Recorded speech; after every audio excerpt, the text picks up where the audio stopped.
السلام عليكم ورحمة الله. اللهم علمنا ما ينفعنا وانفعنا بما علمتنا وزدنا بك علما. ببساطة خالص هتيجي هنا تكتب انتليجي.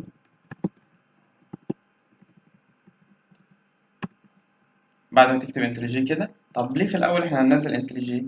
أول سبب إن انتليجي هو نفس الشركة اللي عاملة انتليجي، هي نفس الشركة اللي عاملة اندرويد ستوديو، فاحنا عايزين يكون عينينا واخدة على اندرويد ستوديو، فعشان كده هنستخدم انتليجي لأن هما تقريبا هما الاتنين نفس الوقت. طيب هندوس على داونلود كده.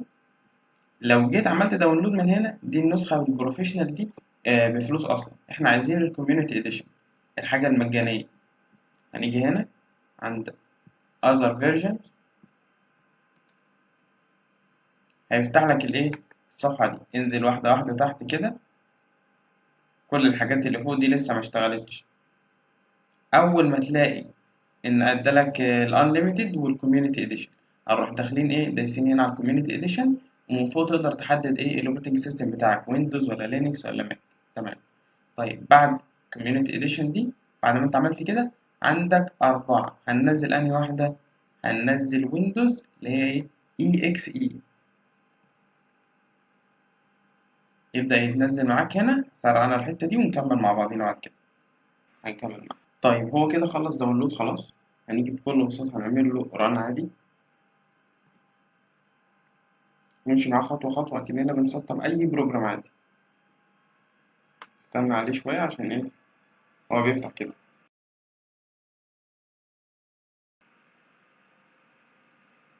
الخطوة دي بتاخد احتمال تاخد منك وقت عقبال ما يفتح ويبدأ يعمل كده، واحتمال الدنيا تبقى أسرع شوية. أنا هسرع الفيديو طبعا عشان الوقت.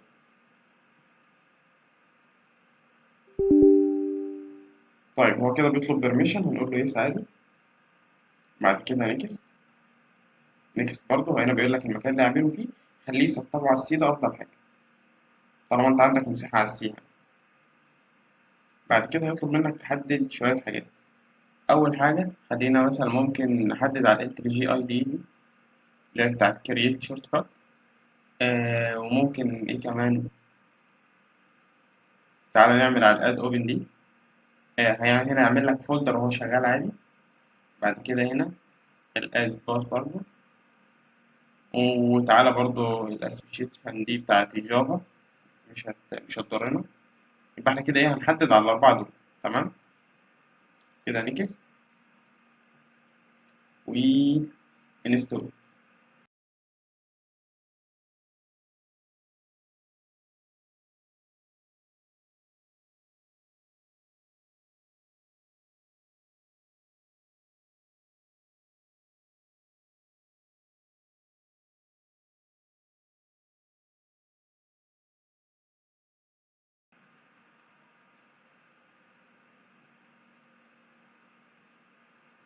طيب هو كده خلص انستولينج. هنقول له ران انت جي على طول، ونقول له ايه فينش. هيفتح هو انت جي دلوقتي.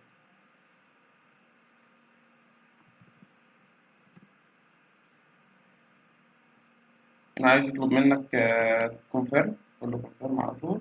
كونتينيو.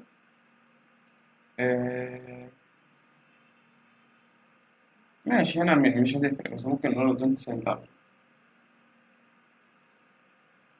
هنا بيطلب مننا بيرميشن تاني، هنقول له allow.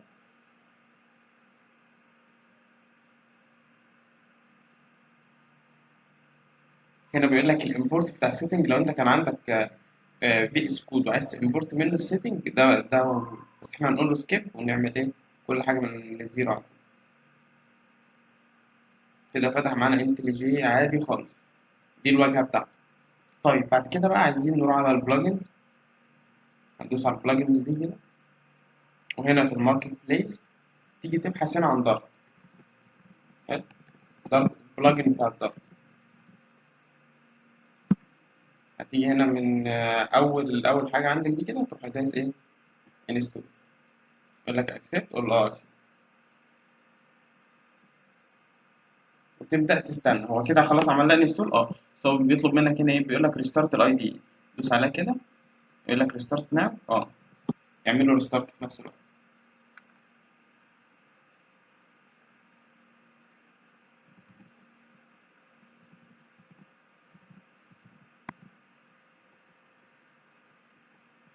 طيب هو كده احنا خلاص نزلنا البلجن. لو جينا بصينا هنا كده، ندخل على البلجن، تعالى نكتب دارت.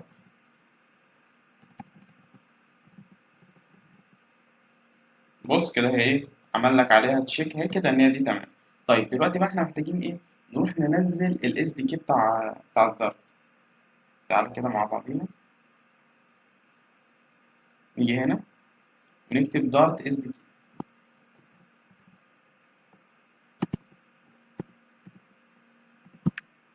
طيب بعد ما بحثنا على دارت اس دي كده ونقول، هتيجي هنا على دارت اس دي كي اركايف دي، تدخل جوه هنا، ننزل واحدة واحدة كده. بس هنا بيقول لك ايه، دي الستيبل وده الايه، ده البيتا.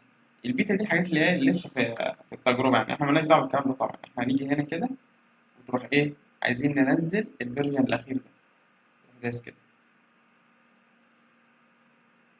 اللي احنا نزلناه ده ملوش علاقة أصلا، ودي من المشاكل اللي بنقع فيها.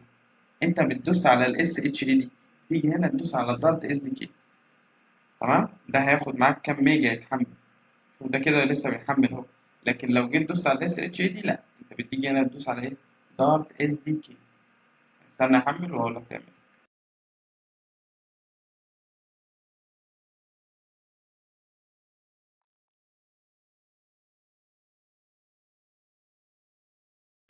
طيب كده خلاص دارت اس دي كي نزل اهو. عايزين نروح بقى للمكان اللي هو نزل فيه. نزل هنا اهو كده. ده ايه، ده زيب فايل. لو خدت بالك هتلاقي ان هو ايه، بص كومبريسد مضغوط. تروح تاخد ضغط عليه كليك يمين كده، وتروح ايه، اكستراكت او، وتقول له اكستراكت. كده هو ايه، بيفك الضغط اللي عليه.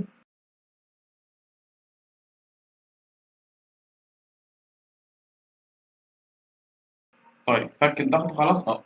هنروح جايين كده واخدين الفولدر ده، كنترول سي او كنترول اكس اللي يعجبك، وتروح فين بقى، وتروح على السي.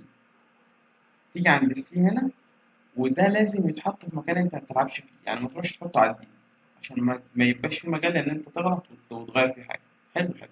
طيب تعالى نعمل فولدر هنا، ونسميه مثلا سورس كده، اي حاجه يعني.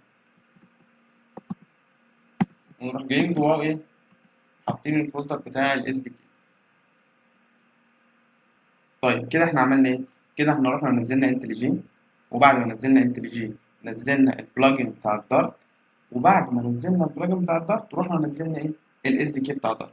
عايزين بقى نربط الاثنين ببعض، الاس دي كي بتاع دارت وانتليجين عشان يشتغل. تعالى هنا ببساطة خالص نروح نعمل نيو بروجكت.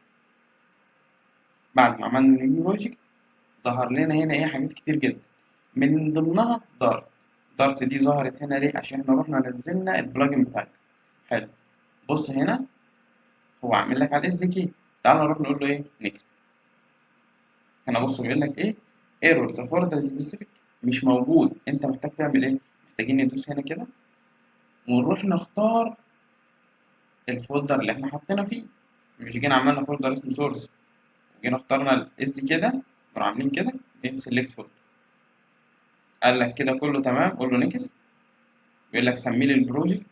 تعالى نسميه بيزك،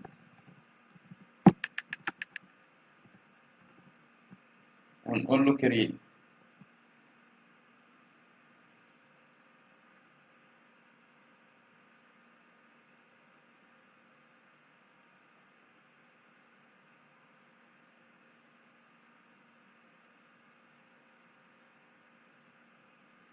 استنى عليه كده يخلص براحته خالص. بص كده الدنيا جميلة ازاي. تعالى في البين هنا، وهنا اهو الدارت بيز. تعالى بقى مثلا، تعالوا عاملين كده، امسح الكود ده كله واعمل فويد مين. اكتب معاه بس الكود ده كده عشان نرن ونشوف ايه الدنيا تمام ولا لا. وراح قايل له برين، قال له جميل الكلام ده، ورن. قال لك هلو. يبقى احنا كده الحمد لله نزلنا والدنيا كلها تمام. عملنا ايه؟ اول حاجه خالص رحنا نزلنا انتليجي. بعد ما نزلنا انتليجي، دخلنا جواه واحنا بنفتحه، ونزلنا البلجن بتاع الدارت. بعد ما نزلنا البلجن بتاع الدارت، رحنا عملنا نزلنا الزيب فايل او الفايل المضغوط بتاع الدارت اس دي كي ما نزلناش اللي مكتوب جنب بي اس اتش، لا نزلنا الدارت اس دي كي نفسه. بعد ما نزلنا دارت اس دي كي خدناه ورحنا حطيناه فين؟ في سي. ليه حطيناه في سي؟ علشان هو مكان احنا ما بنترددش عليه كتير، فما يبقاش في مجال ان هو يتمسح او يحصل فيه مشكله، او حد يشيل فولدر من هنا ويحطه ولا حاجه. طيب بعد كده رحنا دخلنا على انتليجي، عايزين بقى نربط الاس دي كده بانتليجي. رحنا دخلنا طلب مننا نحدد مكان الاس دي كي، حددناه له والدنيا كلها تمام.